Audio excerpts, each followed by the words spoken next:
خبره شروع ده تراوح او په دې کې د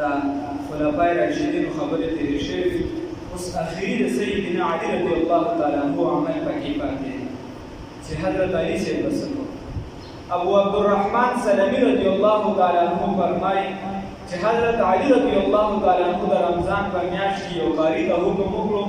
وی خلکو ته شل رکعاته تراویح وکړه او ویتر به په خپل کول قاری به مخکې کړو شل رکعاته تراویح په قاری وکړل او علي رضی الله تعالی عنہ په ویتر الله په خپل مخکې شو زموږ د مساجدو کې خپل امام فرض په خپل وکړي او ویتر هم په خپل وکړي او ختم کې حافظ مخکې کوي او دا حافظ مخکې کوي دا سنت طریقه ده عبدالعزیز بن رفیع رضی الله تعالی عنہ فرمایي مدینه منوره کې به د رمضان په میاشت کې حضرت ابی بن کعب رضی الله تعالی عنہ خلکو ته شل رکعاته تراویح کولې 3 رکعاته به ویتر کول په دې شل رکعاته باندې د تمام صحابه کرام او تابعین اتفاق دي عبد الله ابن مبارک رحمه الله چې امام بخاری رحمه الله استاد دی هغه هم شل رکعاته فرمایي امام شافعی رحمه الله فرمایي ما په مکه معظمه کې شل رکعاته تراویح لیدلي خلکو په دې باندې عمل کولو او امام مالک رحمه الله علیه به 36 رکعاته کول شپږ رکعاته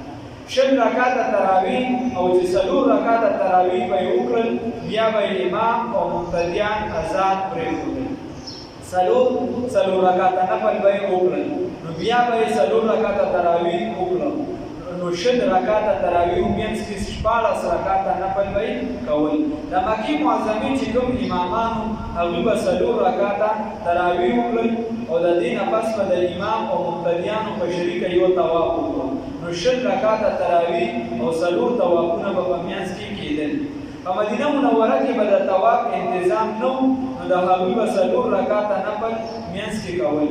نو شل رکعاته تراویح سنت دي او په دې باندې د صحابه کرامو د وخت نه تر اوسه پورې ټول امت اتفاق کړی دی څلور واړه امامان په دې باندې متفق دي چې څلور واړه امامان په متفق دي صحابو کړی د حضرت عائشه صدیقه رضی الله تعالی عنها کما چې حجره مبارکه چې ده رسول الله صلی الله علیه وسلم دروازه مبارکه سره لګیدلې و هغه د عمل په خپل دي د هغه په نکیر نه کړی یو صحابي به نکیر نه کړی چې د دې نه منع نه کړی چې د عمل د سنت خلاف دی بیا موږ پکې د دې زمانه هر کوم يهودي راپاسي هغه د امت کې انتشار جوړي په دې هر کې یو ځل یو مجتهد اخري خبره وایي په دې هر کې یو ځل یو مجتهد پیدا شي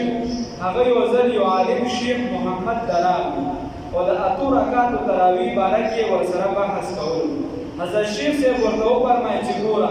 که دا پسې د محکمه مان د طرف نه اطلاع راشي چې ستا په ذمه د حکومت جرمانه ده هغه داخله کړه نو بیا نمبردار نه تپوس وکړه چې څومره جرمانه ده هغه وویل 8000 روپۍ په بله ورځ د بل نمبردار نه تپوس وکړو چې هغه جرمانه څومره ده هغه وویل 12000 ستا شک شو چې دغو دا پیسې زیاتې وښودلې دا درېیم نمبردار نه تپوس وکړو هغه وویل چې 60,000 روپۍ دي اوس چې ته کچرو ته د جرمانې داخلولو دپاره ځي نو څومره پیسې به وړې هغه وویل صرف 60,000 روپۍ به وړم که جرمانه کمه وه خو زما پیسې دي ما سره په جیب کې به پاتې شي او که کم یې وسم او جرمانه 60,000 روپۍ وي نو بیا به هلته سوال کوم یا به د کوم ځای نه راپیدا کېږي حضرت شیخ صاحب رحمه الله ورته وفرمایل همدغه د تراویحو مثال دی چې ډېر دي د ځان سره آخرت ته یوړې او تپوس هم د ډېرو وي نو هلته نیکو پسې ګرځېدل نشته ډېر ښایسته حکیمانه جواب یې ورکړو نو اته رکعاته نشته کوم چې اتو رکعاتو روایت دی هغه په باره د تهجدو کې دی او هغه د عایشې رضی الله تعالی عنها روایت دی ما درته وي او د حجرې مبارکې سره پیوسته د هغې کمره وه او که دا روانه دی هغې خپله تراویح کړي دي تمیمداري رضی الله تعالی عنه پسې چې په هغې حیرت نه دی کړی نو د دې زمانې کس دی نه راباسي کوشش دې موږ دا وکړو چې شل رکعاته خو پوره تراویح کړو زموږ دا خو د کمزورۍ د وجې کوي په دې کې څوک سره نه دي یا واسې دې سره کوي دلته کې چې نن بس هسې بې سمنډه وي رمضان شریف میاشت ته چې قرآن ته ورنږدې شو د دې په 11 میاشتو باندې خپل اثرات دي لکه شان چې الله تعالی پراخي ورکړي د غریبانو سره خیر ښېګړه وکړي لکه شان په زړونو کې کوم ګن